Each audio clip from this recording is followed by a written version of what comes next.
In Japan, everything feels deliberate. A pursuit of harmony, in design, in manners, and in the way people move through the city. Attention to detail and respect for process shows up in everything. And food is no different. Every dish feels balanced. Flavours, textures, even the way that it's presented. It's not about showing off. It's about finding perfection in simplicity. That cultural DNA carries through to the food. Every meal, no matter how simple, is made with purpose. On our trip across Japan, we ate so much incredible food, from tiny ramen shops in Tokyo, to grilling Yakiniku style in Osaka, to some of the best beef we've ever had in Kobe. It's hard to encounter a bad meal here because people really care about what they serve. In this vlog, I'll take you through some of our favourite spots, classics like sushi and tempura, delicacies like eel and tonkatsu, street food, late night izakayas, and everything in between. Let's start with the dish that surprised us the most, tonkatsu.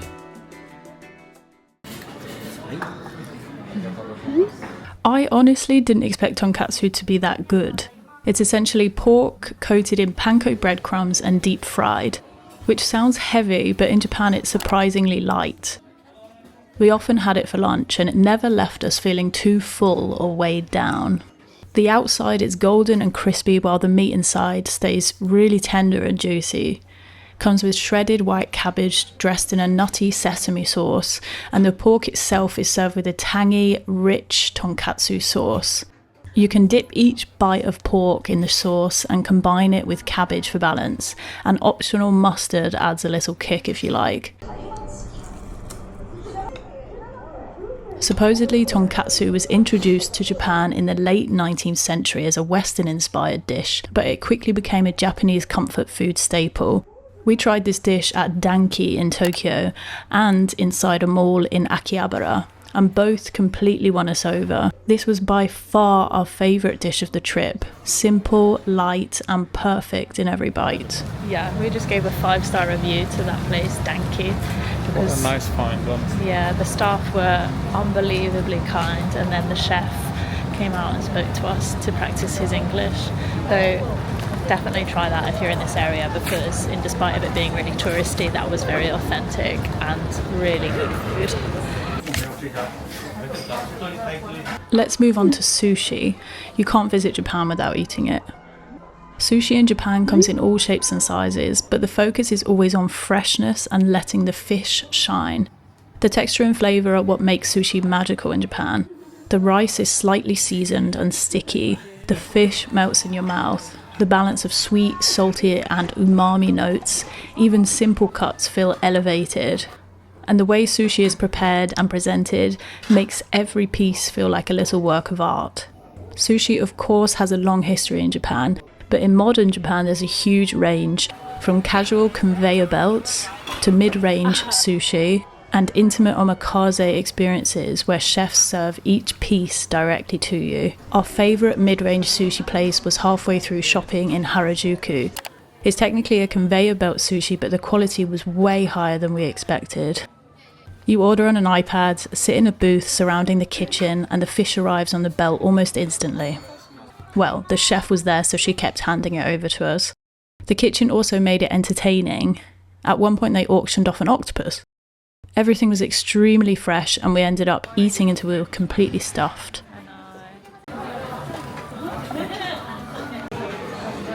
For comparison, we also tried the famous Kura sushi chain. Prices were great, but the quality didn't compare. It's more about the experience, fun sounds and prizes on the iPad, rather than tasting amazing sushi.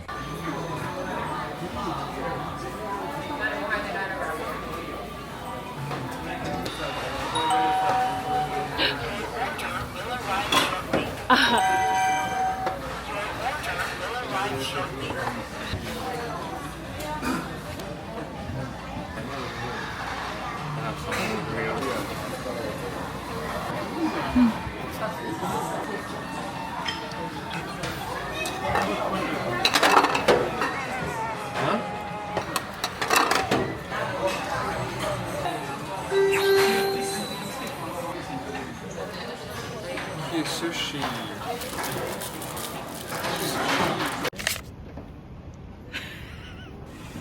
We also had a true omakase experience at Sushi Ryuta.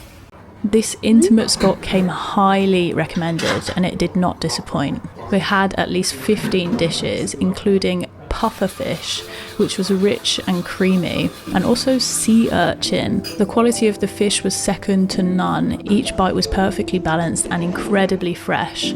We accompanied this with a sparkling sake, but what made it unforgettable was the staff. Their passion, friendliness, and respect for the food made the experience feel incredibly special. Can the devil show up? If it does, is it you?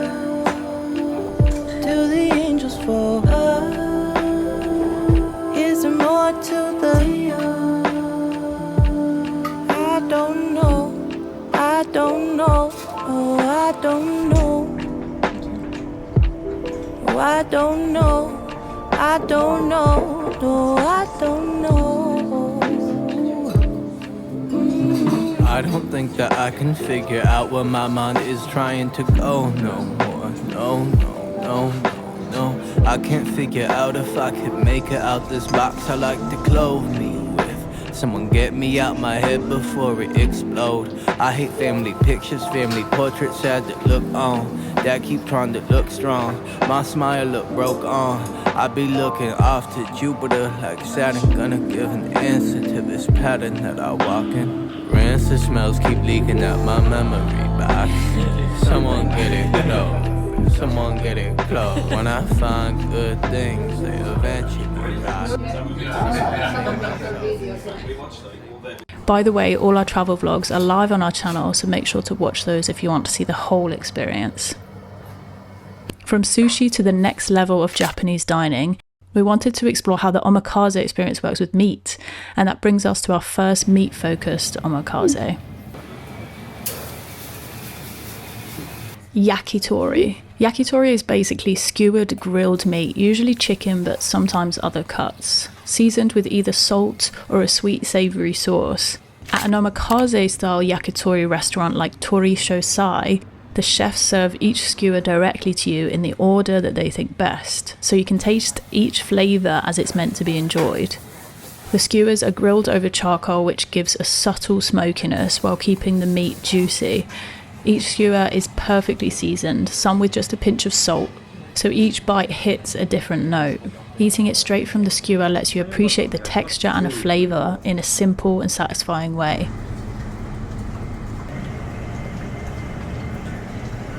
Yakitori is a classic izakaya staple in Japan, often enjoyed with drinks in the evening. But at an omakase yakitori spot like this, it's elevated.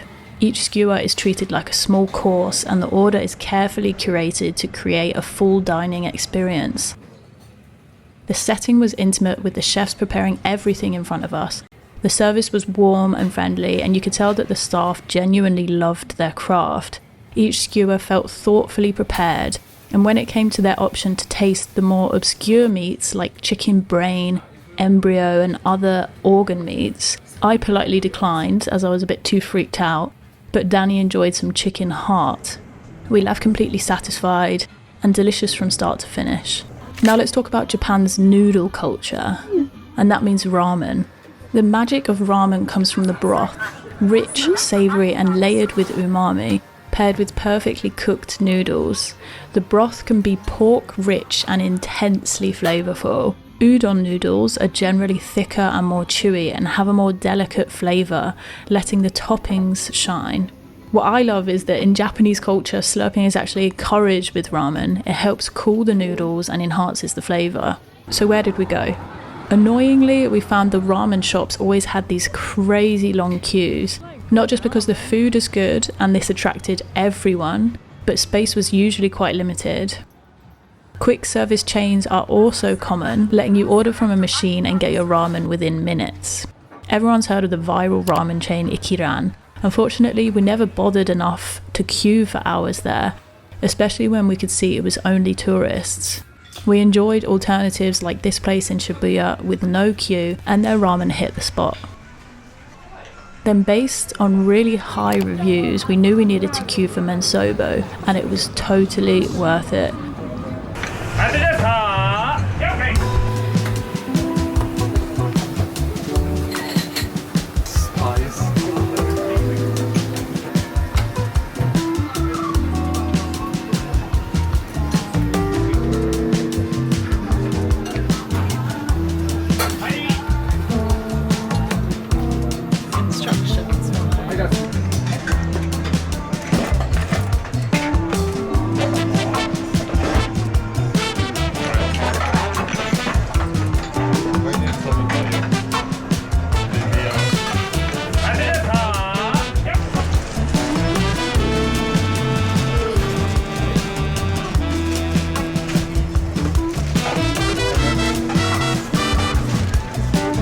We also queued for over an hour at this small udon place. Unfortunately, they had run out of several key ingredients by the time we got our seats, so we ended up with just salmon roe. It was good, but it made us realise that sometimes it's better to find less touristy spots where everything is available.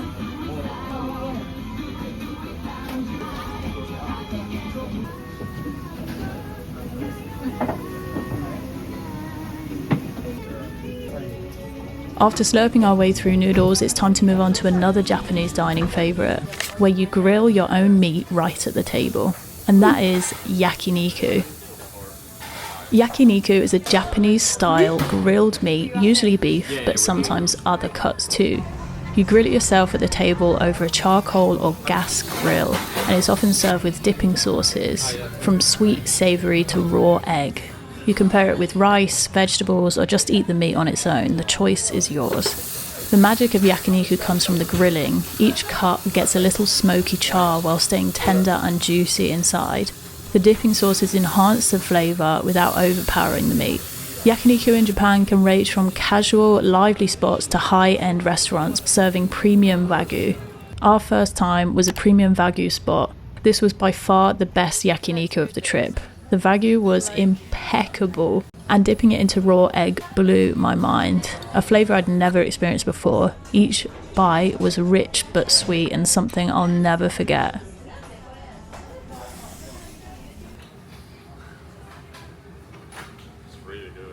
Our next time was a mid-range spot in Kyoto, which was incredible value for money.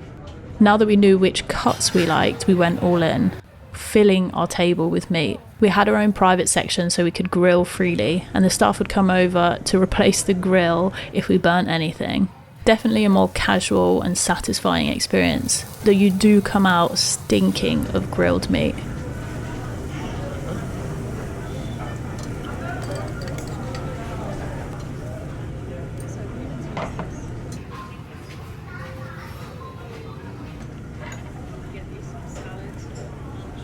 Right after visiting the Osaka Umeda Sky building, we tried a younger, more casual yakiniku spot. Loud music, a fun vibe, ordering via an app. We had beers and sake and of course over-ordered again, but sticking mostly to meat, which kept it quite light still, even as we indulged.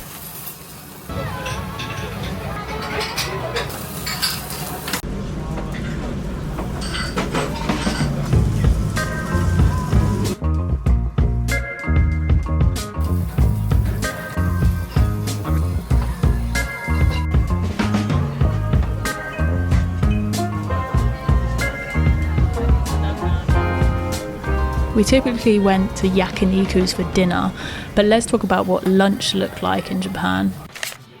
Lunch in Japan comes in so many forms. Bento boxes with rice, vegetables and protein, tempura sets with lightly fried seafood or vegetables. Each dish is balanced and satisfying and thoughtfully prepared, light enough to eat without feeling heavy, but full of flavour. Bento culture is huge in Japan, from convenience stores to specialty shops and grabbing a self-heating bento for the Shinkansen.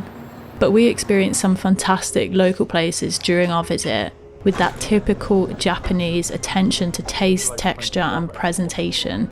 A nice tempura spot was close to the bamboo forest in Arashiyama in Kyoto.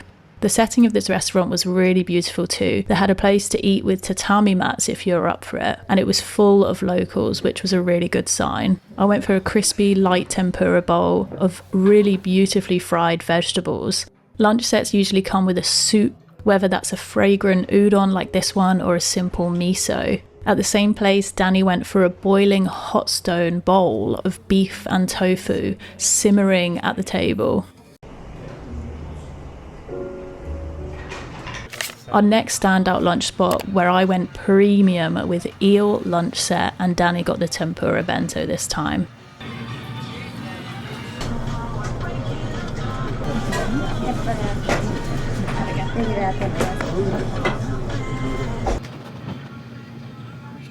You see here how the bento compartments feel so organised and exciting to eat. Portions are usually generous and perfectly balanced. I was quite shocked at the amount of eel that I got in this set.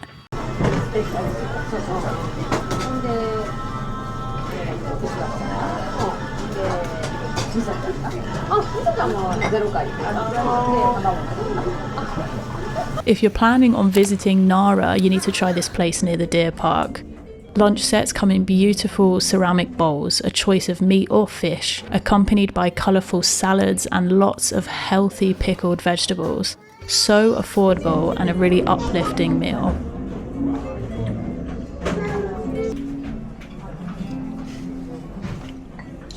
Try some. And also don't miss out on a classic Japanese curry. Creamy, comforting yellow curry, perfect for a casual lunch. And this chain seems to have a few across Japan. And if you're out exploring during the day, Japan's street food is something else. Street food in Japan is all about quick, tasty bites that you can eat on the go. At markets and busy streets, you'll find skewers, takoyaki, grilled seafood, sweet treats like mochi, and local snacks. And the portions are usually just the right size for sampling a few different things. Japanese street food culture is huge. Markets and busy streets are full of vendors who've been perfecting their recipes for decades. Many of these snacks are local specialties, so every city has something unique to try. We particularly enjoyed Nishiki Market in Kyoto. Quite touristy, but still really fun and beautiful. We tried fried snacks and local treats. It's perfect for tasting a bit of everything whilst wandering through the market.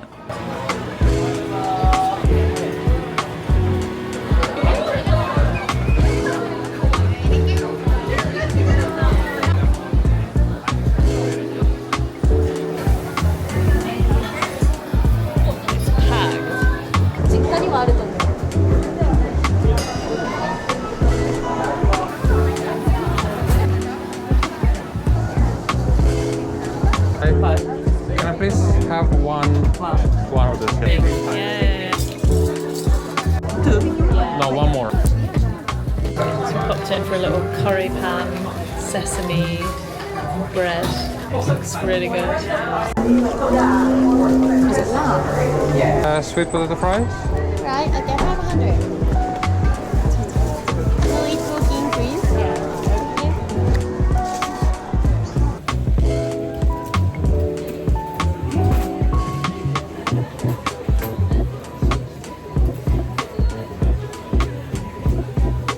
Then of course you should be visiting Dotonbori in Osaka, famous street food hub. Takoyaki, okonomiyaki and grilled seafood. It's overstimulating but in the best way.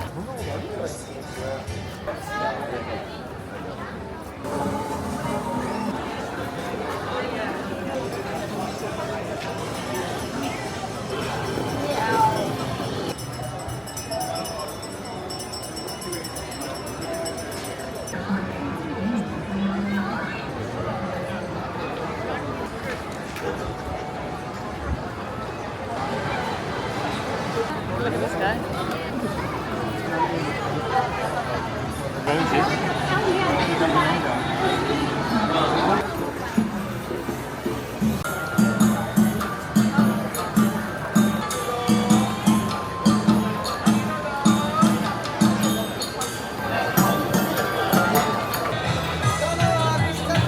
Eating takoyaki here feels like a rite of passage. They're kind of exactly as you would expect. Hot chewy balls of octopus and batter, bursting with heat as you poke them open.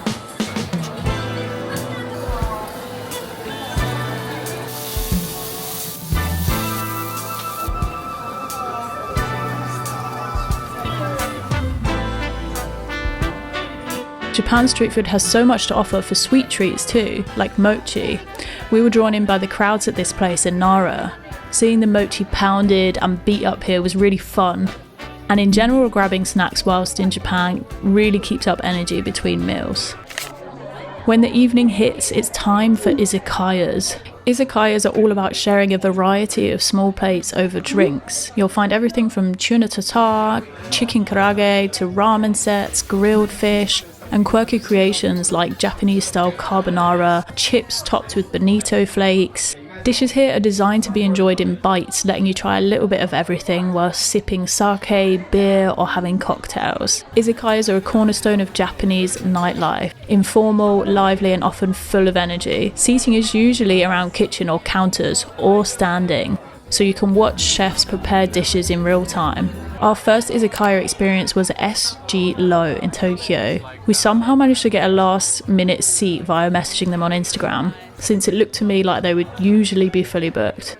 The presentation of the dishes here was incredible. We even joined in on a sake shot from a bone, which of course we were so happy to order, considering we got to taste the amazing bone marrow before. Joining in on their unique tradition of bone shot was hilarious. The vibe was unmatched, casual, so fun and full of energy. We also checked out their cocktail bar nearby for some late night drinks. Somewhere that surprised us a lot in Tokyo was this very controversial izakaya. Loud, chaotic, but so good. Once you start to clock the decor, you start to laugh out loud and you become part of the fun.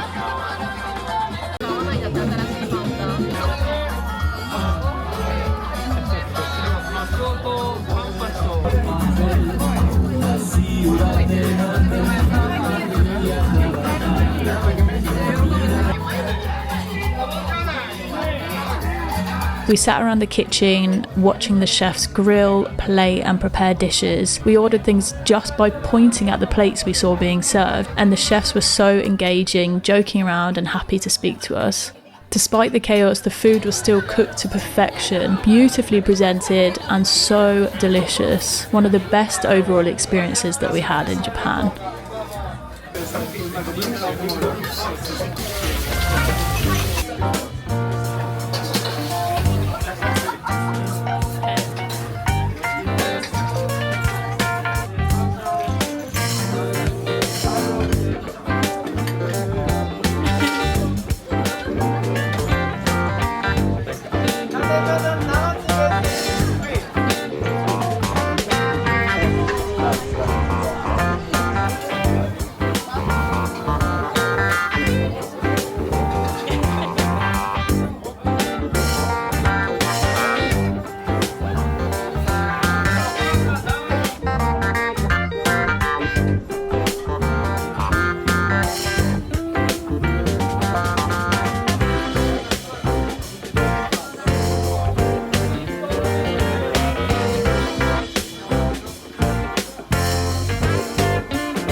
After izakayas, the night doesn't have to end. And in Japan, that often means grabbing a late night snack from a Konbini. Family Mart, 7-Eleven, Lawson's. Konbini are everywhere in Japan and they're open 24/7. They're stocked with high quality, ready to eat meals and snacks. They seem to be a core part of Japanese life, offering everything from gourmet snacks to premium desserts. We loved popping into a Konbini after a night of eating and exploring, mostly for sweets, pastries or unique snacks. Now, saving the best until last, there was one meal that absolutely slapped. Kobe beef. Kobe beef is premium wagyu, famous for its incredible marbling and buttery texture. Typically, it's served in small, carefully prepared cuts that are either lightly seared or grilled. You can enjoy it on its own or with minimal accompaniments. Kobe beef is strictly regulated in Japan. Only certain cattle can earn the name, and there are exacting standards for marbling, age, and lineage. It's more so enjoyed as a special occasion rather than everyday dining. The key is to savour each piece slowly, letting the fat melt in your mouth for that signature experience. The flavour is rich but delicate, it's almost sweet, and the combination of precise slicing, searing and plating elevates it into more than just a meal. It's an experience. We reserved a premium omakase experience at one of the top rated spots on Google. From the moment Matsuki, our chef for the night, introduced himself with such a warm and welcoming attitude, we knew it was going to be memorable. Watching him slice, sear and delicately play each cut of meat and accompanying vegetables was hypnotising. We spent around £250, which got us 5 100-gram cuts of Kobe beef. Probably more than we needed, but every bite was worth it.